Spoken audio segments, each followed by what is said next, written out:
Kalau kepala kita sudah diusap kiai, seolah-olah ada jaminan kamu pasti surga. Sehingga berebut mereka mencium tangan kiainya, dan kiainya pun seolah-olah memberikan pemahaman itu kepada muridnya. Dengan mudahnya tangannya selalu diangkat untuk dicium oleh murid-muridnya. Bahkan kadang-kadang tangannya dibawa agar muridnya ruku mencium tangannya itu. Siapa anda wahai kiai? Apakah stempel surga ada di tanganmu? Apakah surga Allah ada pada orang-orang yang menciummu dan mencium kakimu? Rasul. Manusia terbaik di permukaan bumi. Manusia terbaik di permukaan bumi. Tak seorang pun yang mencium kaki beliau. Manusia terbaik sepanjang kehidupan sejarah manusia yang ada di permukaan bumi. Tak seorang pun yang dibiarkan ruku di depan beliau.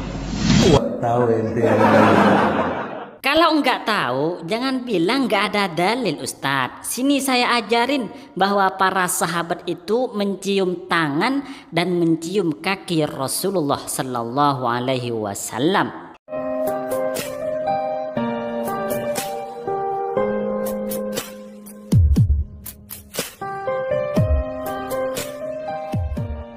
Assalamualaikum warahmatullahi wabarakatuh. Ketika kita menyimak penjelasan dan pidato dari Ustadz Wahabi ini, maka kita bisa memahami satu, bahwa Wahabi mencela orang yang mencium tangan kiai atau mencium tangannya ulama. Bahkan dia juga mencela kiai dan ulama yang membiarkan tangannya dicium oleh orang lain, oleh santri-santrinya, oleh murid-muridnya, oleh orang-orang yang mencintainya. Wahabi ini juga beranggapan bahwa orang yang salaman pada kiai itu sebagai bentuk ruku. Padahal ruku dan salaman itu ya beda banget. Alasan dan dalil orang Wahabi ini mencela orang yang mencium tangan kiai, mencium tangan ulama, dan ulama membiarkan tangannya dicium, itu dalilnya adalah karena nggak ada dalil. Jadi kata Wahabi ini, salaman kepada ulama itu nggak ada dalilnya, sehingga nggak boleh dilakukan. Bahkan Wahabi ini berani nekat mengatakan bahwa Rasulullah Shallallahu Alaihi Wasallam tidak membiarkan seorang pun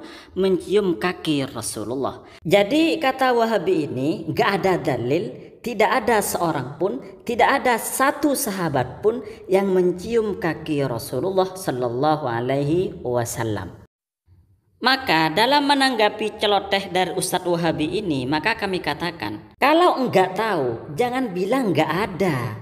Kenapa? Karena ternyata banyak dalil hadis yang mengatakan bahwa sahabat Rasulullah mencium tangan Rasulullah, sahabat Rasulullah mencium kaki Rasulullah Sallallahu Alaihi Wasallam, bahkan sahabat itu mencium tangan sahabat yang lain. Bahkan ada sebuah riwayat yang mengatakan ada salah satu sahabat mencium kaki sahabat yang lain. Maka kalau tidak tahu atau belum membaca atau belum menemukan referensi, jangan bilang nggak ada. Bilang aja nggak tahu, belum ditemukan. Nah seperti itu kan enak didengar di telinga itu. Kalau bilang nggak ada, nah ini fatal. Kenapa? Karena banyak riwayat hadis-hadis yang menjelaskan bahwa kaki Rasulullah, tangan Rasulullah itu dicium oleh para sahabat Rasulullah Sallallahu Alaihi Wasallam.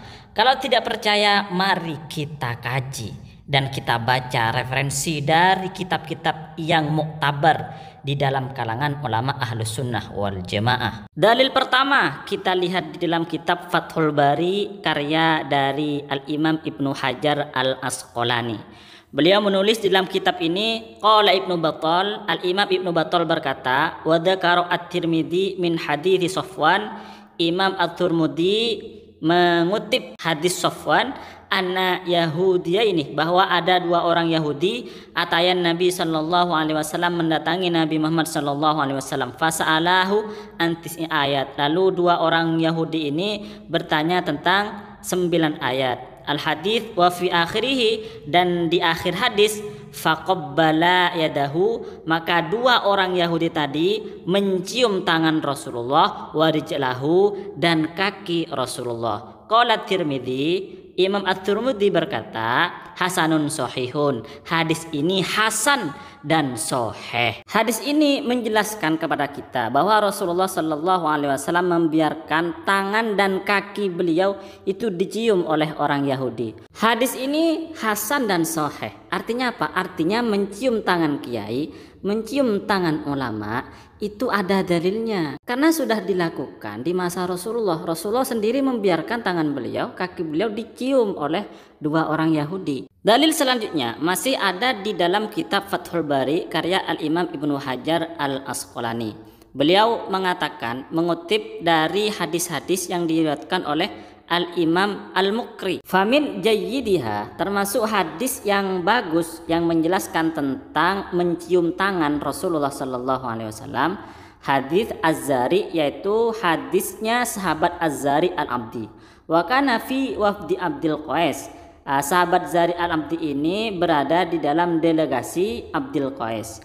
Qala, sahabat Zari berkata, faja'alna natabadaru min rawahilina, maka kita bergegas dari tunggangan-tunggangan kita. Fanuqabbilu, maka kita mencium yadan Nabi, tangan Nabi Muhammad sallallahu alaihi wasallam, wa rijlahu, dan kaki Rasulullah sallallahu alaihi wasallam.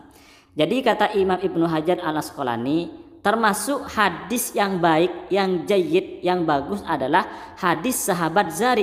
Sahabat Zari ini mengatakan bahwa ketika beliau itu nyampe ke Madinah, maka sahabat Zari ini segera dengan rombongannya mendatangi Nabi dan mencium tangan Nabi, kemudian mencium kaki Nabi Muhammad sallallahu alaihi wasallam. Tentu hadis ini menunjukkan bahwa Rasulullah sallallahu alaihi wasallam itu membiarkan para sahabat mencium tangan beliau, mencium kaki beliau. Jadi Wahabi yang mengatakan gak ada dalilnya, Rasulullah gak pernah membiarkan para sahabat mencium tangan beliau, mencium kaki beliau, itu kurang belajar, kurang baca. Dia nggak tahu tapi bilangnya nggak ada. Masih dalam kitab Fathul Bari karya Al-Imam Ibnu Hajar Al-Asqalani disebutkan wa an Sabit, dan dari sahabat Sabit, annahu qabbala yada Anas, bahwa sahabat Sabit ini mencium tangan sahabat Anas.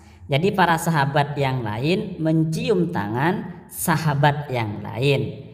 Wa akhraja aidan, dan Al-Imam Bukhari juga meriwayatkan hadis di dalam kitab Adabul Mufrad, anna Aliyan, bahwa Sayyidina Ali qabbala yadal Abbas, mencium tangan Sayyidina Abbas, wa rijlahu, dan kaki Sayyidina Abbas. Selanjutnya kita lihat di dalam kitab-kitab fikih, ya, contoh di dalam kitab Buyatul Mustarsyidin, agar kita tidak tersesat dengan hanya membaca hadis-hadis Rasulullah. Kita lihat juga di dalam kitab fikih. Dalam kitab Buyatul Mustarsyidin ini halaman 638 dijelaskan, wa qala al-Hafidz al-Iraqi, Al-Imam Al-Hafidz al-Iraqi berkata, wa takbirul amakin asyarifah, mencium tempat-tempat mulia, ala qasdi tabarruk, dengan maksud mencari barokah, wa aidis solihin, dan juga tangan-tangan orang soleh, wa arjulihim, dan kaki-kaki orang soleh, hasanun mahmudun, itu baik dan terpuji, bi'tibaril qasdi wan niat, dengan melihat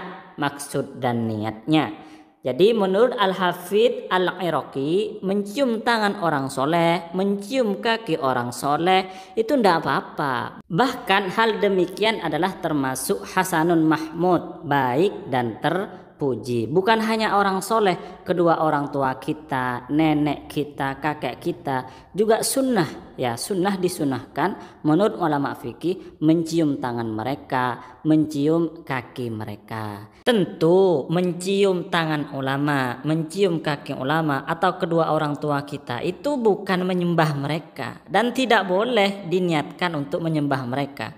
Kita mencium tangan mereka, mencium kaki mereka, ya, karena ingin barokah, karena mereka itu termasuk orang soleh. Kalau kita mencium tangan atau kaki kedua orang tua kita atau kakek nenek kita, ya, karena kita menghormati mereka atau dalam rangka berbuat baik kepada mereka.